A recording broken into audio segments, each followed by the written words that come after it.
చెప్పి డిమాండ్ చేస్తాం. ఇక డీటెయిల్స్ లోకి వెళితే భారతదేశ సామాజిక వ్యవస్థలో పెనవేసుకుపోయిన సామాజిక రుగ్మతలపై గలం విప్పిన గొప్ప సంఘ సంస్కర్త స్ఫూర్తి ప్రదాత మహాత్మా జ్యోతిరావు పూలేకు వివిధ పార్టీలు బీసీ దళిత విద్యార్థి సంఘాల ఆధ్వర్యంలో నియోజకవర్గంలో ఘనంగా నివాళులు అర్పించారు. కాకినాడ జిల్లా తుని నియోజకవర్గ వ్యాప్తంగా మహాత్మా జ్యోతిరావు పూలే 134వ వర్ధంతి సందర్భంగా మాజీ మంత్రి దాడిశెట్టి రాజా తన కార్యాలయంలో పార్టీ నాయకులు కార్యకర్తల సమక్షంలో ఘనంగా నివాళులు అర్పించారు. స్థానిక రాజా పార్కులో ఏర్పాటు చేసిన జ్యోతిరావు పూలే, సావిత్రిబాయి పూలే విగ్రహాలకు బీసీ సంఘం నాయకులు, విద్యార్థి సంఘం నాయకులు, వైఎస్ఆర్సీపీ పార్టీ నాయకులు వేరువేరుగా మహనీయులకు నివాళులు అర్పించి ఆయన ఆశయాలకు ఆలోచనలకు కొనసాగిస్తామన్నారు. ఈ కార్యక్రమం YCP town president Relangi Ramana Goud, co option సభ్యులు ఏలూరి బాలు, గొల్లపూడి బుచ్చిరాజు, బీసీ ఐక్య సంఘర్షణ సమితి రాష్ట్ర కార్యదర్శి కారెళ్ల గణపతిరావు, షేక్ క్వాజా, బొడపాటి సతీష్, ఆచంట సురేష్, వైసీపీ నాయకులు, బీసీ సంఘం నాయకులు పాల్గొన్నారు. 134వ మహాత్మా జ్యోతిరావు పూలే వర్ధంతి మరి ఆనవాయితీగా మన తునిలో బీసీ ఐక్యవేదిక అనాదిగా చేస్తున్నాం.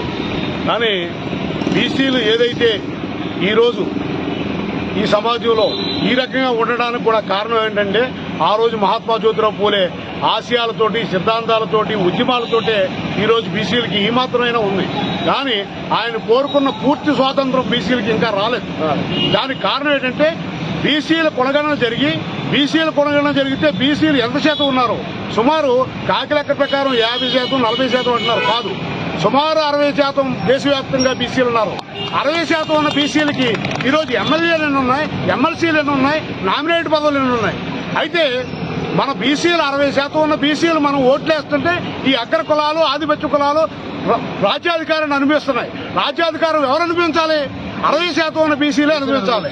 అటువంటి రాజ్యాధికారానికి దూరం ఈరోజు మహాత్మా జ్యోతిరావు పూలే 134వ వర్ధంతి సందర్భంగా అలాగే తుని నియోజకవర్గంలో ఉన్నటువంటి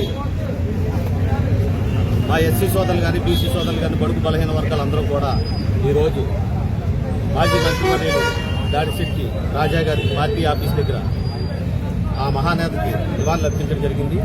అలాగే ఇక్కడ ఉన్నటువంటి జ్యోతిరావు పూలే గారికి, వాళ్ళ భార్య అయినటువంటి సావిత్రమ్మ గారికి కూడా నివాళులు అర్పించడం కూడా జరిగింది.